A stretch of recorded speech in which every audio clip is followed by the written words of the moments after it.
Hello and welcome to Expat Living. For the program this week, let's meet up with an unusual foreigner living in Ho Chi Minh City. Why is he unusual? Well, you gotta wait for a few more minutes to figure out yourself. What I can tell you right now is that this American guy looks like a typical party-going fraternity boy.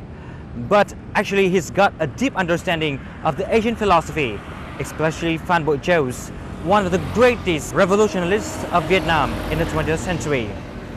I am now in Saigon Pearl, where he's living, and now let's first pay a visit to his home.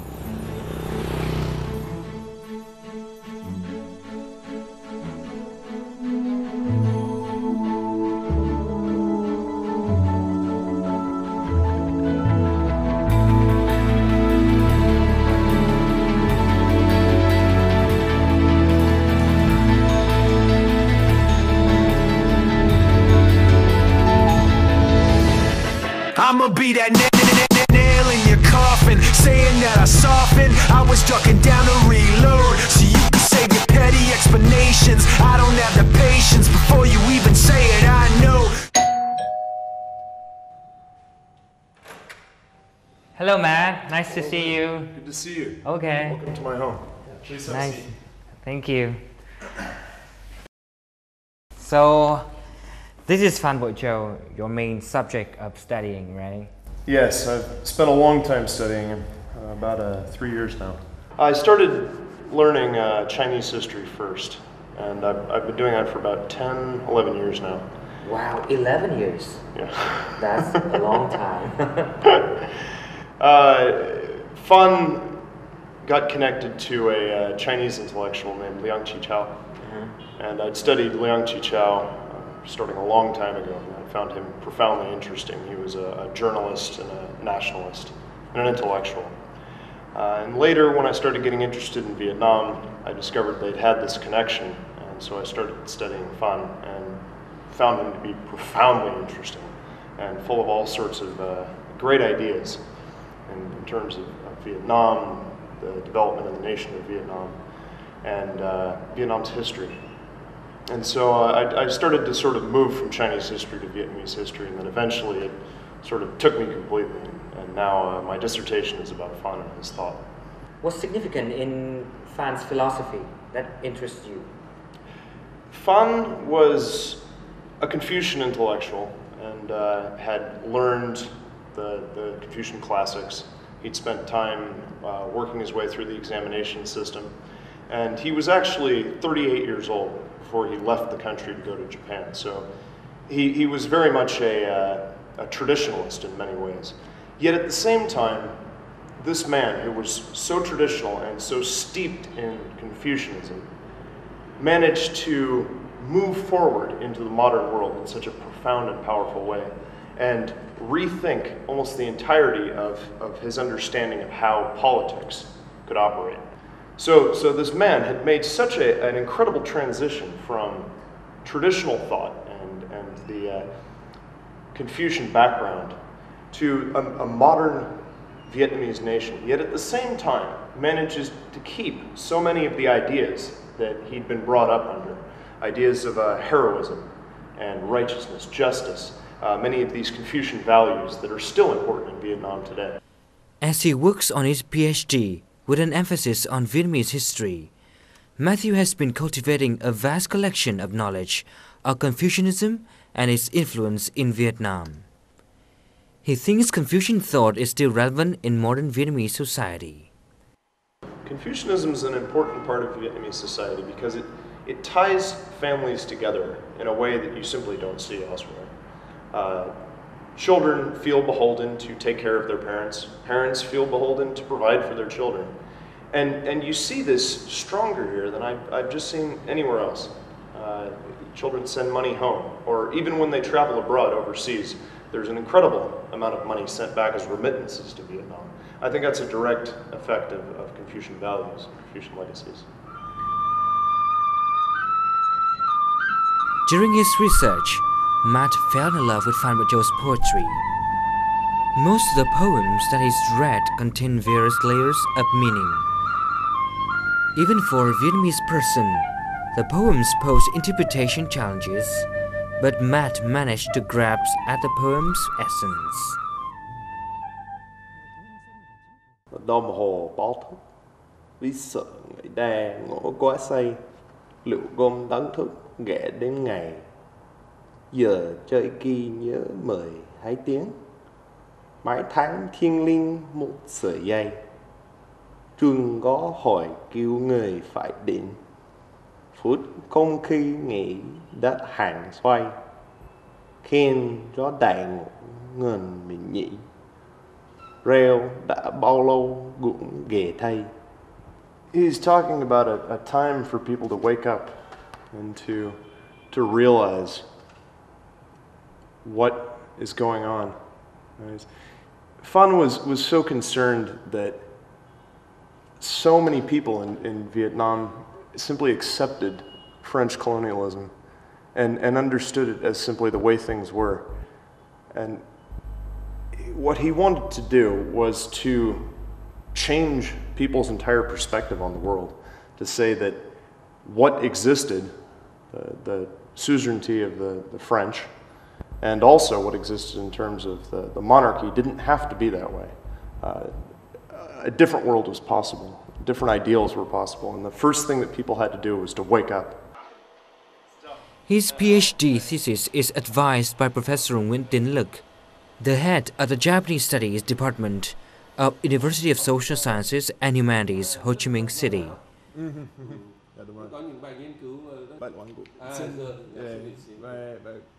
Matt and his advisor have worked as colleagues to elicit aspects of Phan Boi Chau's life, work, and ideology. Hướng nghiên cứu của Phan Boi Chau của anh nó rộng hơn của tôi nhiều. Tôi thì nghiên cứu chủ yếu là hoạt động của Phan Boi Chau ở Nhật Bản.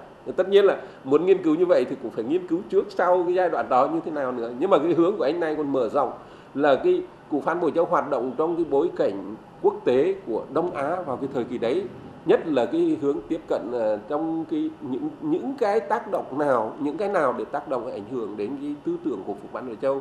Trong đó anh rất chú ý đến cái yếu tố Trung Quốc. Trong đó có cả những yếu tố Trung Quốc thì có thể là đất nước Trung Quốc, có thể là những nhân vật của Trung Quốc, ví dụ như là Lương Khải Siêu hoặc là những người nào đó nữa. Thì cái hướng phát triển như vậy là chúng tôi rất hoan nghênh. Since Matt has access to and understands documents in Chinese, Japanese, and Vietnamese, he is able to conduct in-depth research on Phan Boi Chau. His ideas have even helped his own advisor, Professor Lực, to conceive new research directions. Qua nghiên cứu của anh là hé mở cho tôi một cái ý tưởng mà tôi không biết tôi có điều kiện để nghiên cứu nó.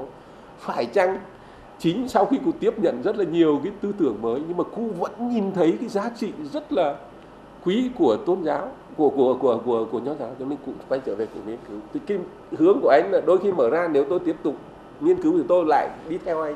Mà là chính cái tư tưởng của anh là cái ý định nghiên cứu của anh là gợi mở cho chúng ta nhiều điều để chúng ta tái xác nhận lại những giá trị nho giáo thông qua những cái nhân vật lịch sử như vậy.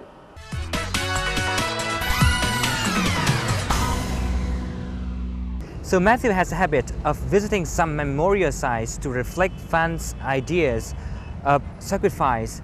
So today we're here at the Ho Chi Minh City Cemetery and we'll join with Matt's wife as well as Matt's friends, Davide, and we're gonna get inside and see what they are thinking about Phan's ideas. Let's go. So what do you think about this cemetery, Matt? This one in particular is quite beautiful. The architecture and the maintenance of the grounds is incredible, as it usually is for these memorial cemeteries.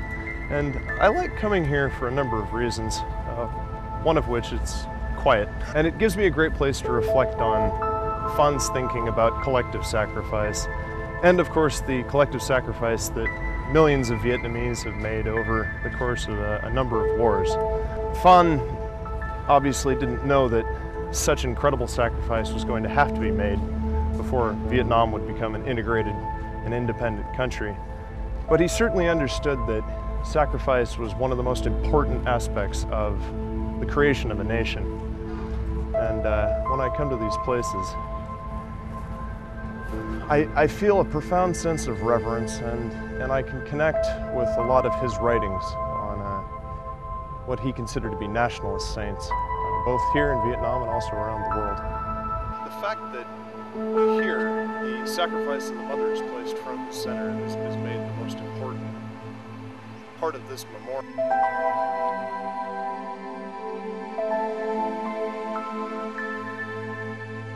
Here in the inscriptive drawings and statues, you've got every single aspect of the nation represented, from soldiers, of course, through to women, to farmers, to factory workers, and indeed historical personalities. This monument, thus, if we were going to contrast it with the United States Vietnam War Memorial, captures the entire nation involved in one collective enterprise, and really symbolizes Vietnam not simply as a nation with soldiers, but really as a nation that encaptures an entire community that transcends history. And I think this was something that Phan really wanted to emphasize, was that the nation could exist outside of its current predicament. Matt's knowledge and understanding of Vietnamese philosophy have touched his wife and friend.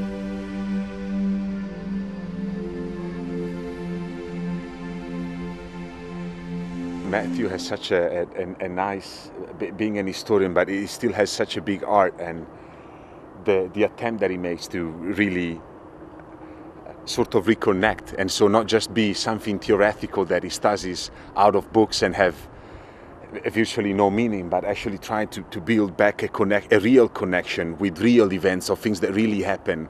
I have deep respect for him, that he is that into my culture, into my heritage, that he's really brought a lot of knowledge and a lot of research and endless amounts of information, and that he deeply cares about it means a lot to me, and it makes us closer, I believe, too. In 2005, Matthew met his wife Donna, a Vietnamese American living in the US. They got married in 2007. Their relationship brought him closer to Vietnamese culture.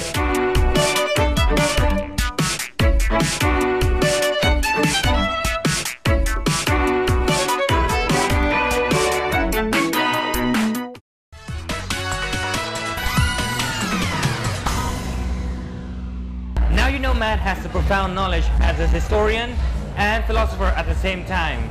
But as I told you beforehand, it's much more than that. Here is another side of this unusual expat, DJ Flapjack. Let's go.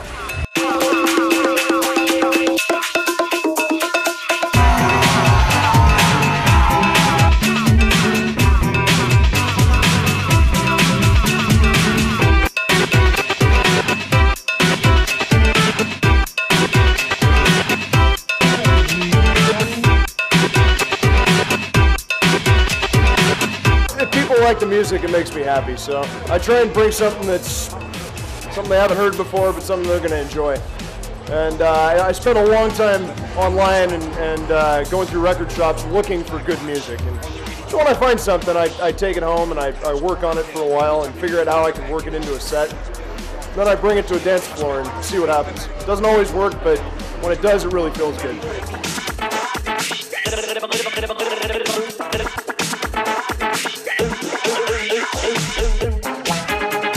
Under the name DJ Flapjack, Matt plays almost every night at nightclubs around Ho Chi Minh City. His music appeals to both Vietnamese and foreigners. Matt's very eclectic. He really has no boundaries in what he'll play. He's silly but also intelligent, which is the perfect mix, I think so. He uses a lot of samples from things from pop culture, you know, funny things on YouTube, sometimes sample friends or people in the crowd, and it's good to dance to. I really like to dance, so I'm really always excited to go to a show of Matt's. Apart from his research, Matt works beside his laptop to create new beats. He can spend hours to compose his own music or weave songs together. In Matt's opinion, writing a PhD thesis is similar to creating music. The process of doing research and the process of creating music are quite similar. It's about finding patterns and working with those patterns to create something new. When I do research, I try and find patterns in between different types of thought, different facts, different events. In music, it's much the same way. You orchestrate a beat, find a melody that works together with that beat, and do careful articulations until it sounds just right. So history and music have a consonance in that way. Matt finds connections between his research and music. Similarly, he links the American ideals that he grew up with and Asian Confucian thoughts. Family has become the most important part of my life. The confluence of reading so much about Buddhism and Confucianism and imbibing so many of those values and ways of perceiving the world have really sort of helped me come back and participate in my own family much more than I would have otherwise. The melting pot of these two ideals etches deep within his soul and shapes his present happiness, the happiness within.